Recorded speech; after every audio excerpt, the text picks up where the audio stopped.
The old woman walked slowly down the street, her frail hands gripping a heavy bag. The weight pulled her down, making her steps unsteady. Her clothes were old and faded, the fabric thin from years of wear. Her shoes had holes in them, barely holding together. She paused for a moment, shifting the bag in her hands. A deep sigh escaped her lips. Her back ached, but she had no choice. She had to keep going. People rushed past her without a second glance. Some were busy on their phones. Others laughed and talked, walking in groups. No one noticed the struggle in her tired eyes. No one offered to help. She adjusted her scarf and continued, her legs trembling with each step. The bag felt heavier with every passing second. Inside there were just a few groceries. Bread, a small bottle of milk, and some vegetables. It wasn't much, but it was all she could afford. As she walked, she stumbled slightly. Her foot caught on the cracked pavement, and she nearly fell. Her heart pounded as she steadied herself. She clenched her teeth. She wouldn't fall. She had made it through worse. Taking another deep breath, she forced herself forward. No one would help her. That was just life. A sleek, black luxury car slowed to a stop near a high-end store. The engine purred softly before shutting off. The door opened and a man stepped out. He was tall, well-dressed, and confident. His suit was perfectly tailored, his shoes polished to a shine. A gold watch rested on his wrist, catching the sunlight. He checked the time, then looked around with sharp eyes. His gaze drifted over the busy street, scanning the people walking by. Then, something caught his attention. An old woman.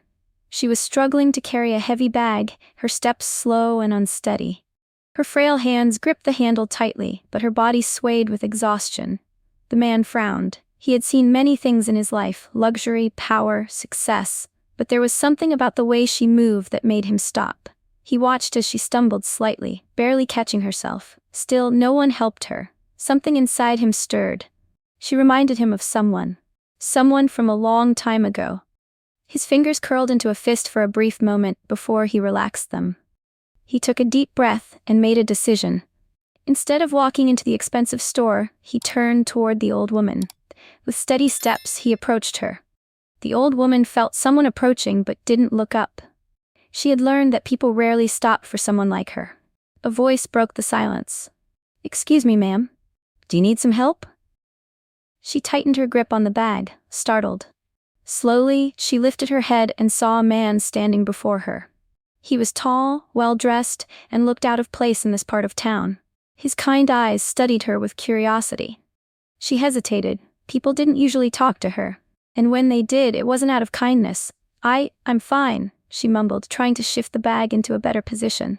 But the man didn't move away. "That looks heavy," he said gently. "Let me carry it for you." She hesitated again. Could she trust him? Her hands trembled slightly as she finally let go of the bag. The man took it with ease, holding it as if it weighed nothing. For the first time in a long while, someone was helping her. They walked in silence for a few steps before he spoke again. "What's your name?" She glanced at him, unsure if she should answer. "Margaret," she finally said. "That's a beautiful name," he replied with a small smile. "I'm Daniel," she nodded but said nothing. He didn't seem to mind. Instead, he asked, "Do you live nearby?" She hesitated before nodding. "A few blocks down." Daniel adjusted the bag and walked beside her. Margaret wasn't used to this.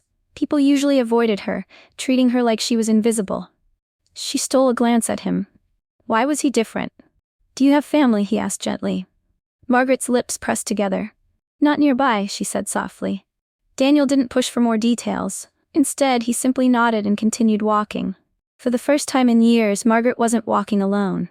Margaret walked beside Daniel, her steps slow but steady. She hadn't talked to anyone like this in a long time. He carried her bag with ease, but she still felt uneasy. People weren't usually this kind. Daniel glanced at her. "Do you live alone?" She hesitated, then gave a small nod. "Yes." His expression softened. "For how long?" Margaret sighed. "Many years." The street was busy, but for a moment it felt quiet between them. "My husband passed away a long time ago," she continued. Her voice was low, as if she didn't want to say the words out loud. Daniel didn't interrupt, he just listened. "We had a small house, a happy life, but after he was gone, things changed." She looked down at the ground. "I lost the house, couldn't keep up with the bills, moved into a small apartment." Daniel's grip on the bag tightened. My children, they moved far away. Her voice cracked slightly. They used to call, but now, not so much. She took a deep breath. It's just me now. Daniel nodded slowly. He had met many people in his life, businessmen, politicians, millionaires. But this woman, with her quiet strength, left a deep impression on him. Do you have enough to get by? He asked. Margaret let out a dry chuckle. Some days are better than others. She didn't complain. She didn't ask for sympathy. She simply stated the truth. I have a small pension, she explained. It's not much, but it helps. She sighed. Some days I just buy bread and water. But that's all right. Daniel looked at her, his heart heavy. She had lost so much, yet she kept going. No complaints, no bitterness, just quiet strength. Margaret suddenly stopped walking. She turned to him and gave a small smile. But life goes on, she said softly. Daniel stared at her, his mind racing. Something inside him shifted. Margaret had no idea, but at that moment he had already made a decision. Daniel stopped walking and looked at Margaret closely. Her face was lined with age, her eyes tired but full of quiet strength.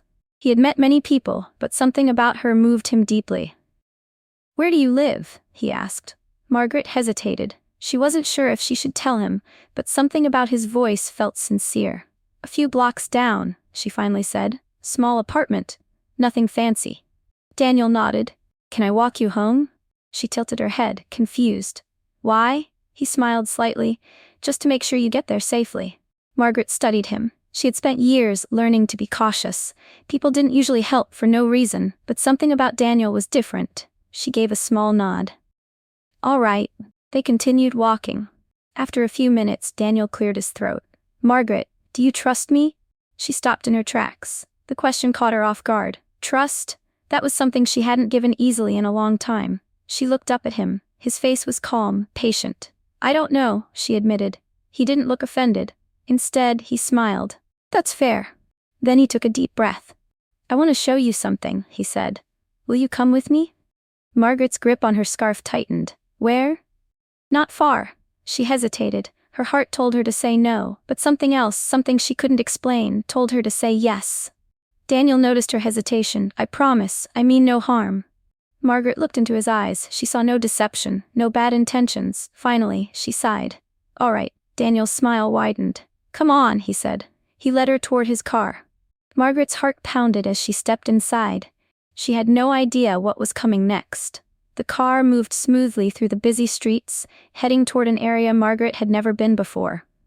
The buildings grew taller, the streets cleaner. Margaret glanced out the window, unsure of where they were going. It wasn't far before the car turned into a quiet, gated neighborhood. The tall gates opened automatically, and Daniel drove through, taking a slow turn down a long driveway. Margaret felt her heart race. This wasn't like any place she had ever seen. The houses here were grand, big, beautiful homes with perfectly manicured lawns. She couldn't help but stare. It was like a dream, something she had only seen in movies. The car stopped in front of a large house. Daniel turned to her. We're here. Margaret stared at the house, her eyes wide. It was massive, the kind of house she had never imagined being close to. Daniel stepped out first and opened her door. Margaret hesitated for a moment, looking at the house again. She could feel the unease rising in her chest. She didn't belong here. But Daniel offered his hand, and she took it. They walked to the front door together. Inside, everything was polished and elegant. Marble floors gleamed beneath their feet.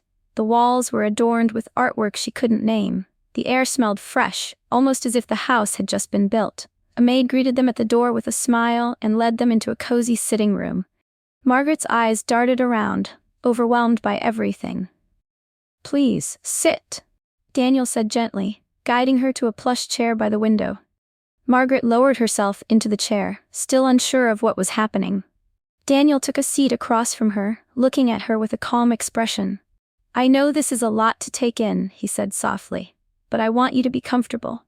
Margaret could barely take it all in. She hadn't even had a real meal in days, and now here she was, in this incredible house, feeling more out of place than ever.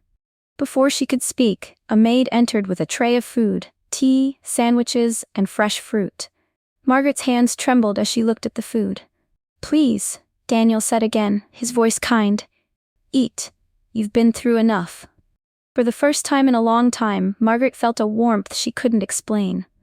Daniel watched Margaret carefully as she took a tentative sip of tea, her hands shaking slightly. She hadn't eaten much in days, but the warmth of the food and the drink seemed to comfort her. He sat across from her, still quiet, waiting for the right moment. Margaret put her cup down and glanced at him, a little confused. The place felt so unfamiliar, so different from the life she had known. Daniel took a deep breath. He had decided that now was the time. "Margaret," he began softly, "I want to tell you something." She looked at him, her brow furrowing in curiosity. "I know this might be hard to understand," he continued, "but this house, it's yours now." Margaret blinked, her mind racing to understand. "What?"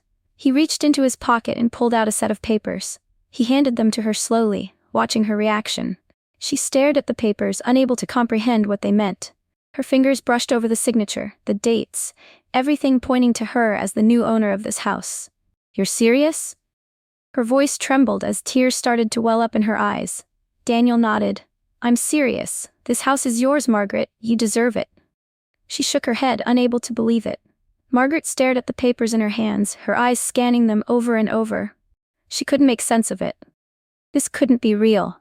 Her hands trembled as tears began to fill her eyes. She looked up at Daniel, her voice barely a whisper. "Why? Why would you do this?" Daniel smiled softly. "Because you deserve it." Margaret shook her head, her breath catching. "But I'm just a poor old woman. I don't understand. Why me?" Her voice cracked as the tears began to fall freely. She covered her mouth, unable to speak. Daniel stood up and walked over to her, kneeling in front of her chair. "I've seen your strength, Margaret. You've lived through so much, and you never gave up. I've met so many people, but none of them have the kind of courage you do." Margaret wiped her eyes, still in disbelief. She had lived a life of hardship, and now this man was giving her something she never thought she would have: safety, comfort, a place to call her own. For the first time in a long while, she felt seen. She felt cared for. "I don't know what to say," she whispered, her voice full of emotion. "You don't have to say anything," Daniel replied. "Just know it's yours."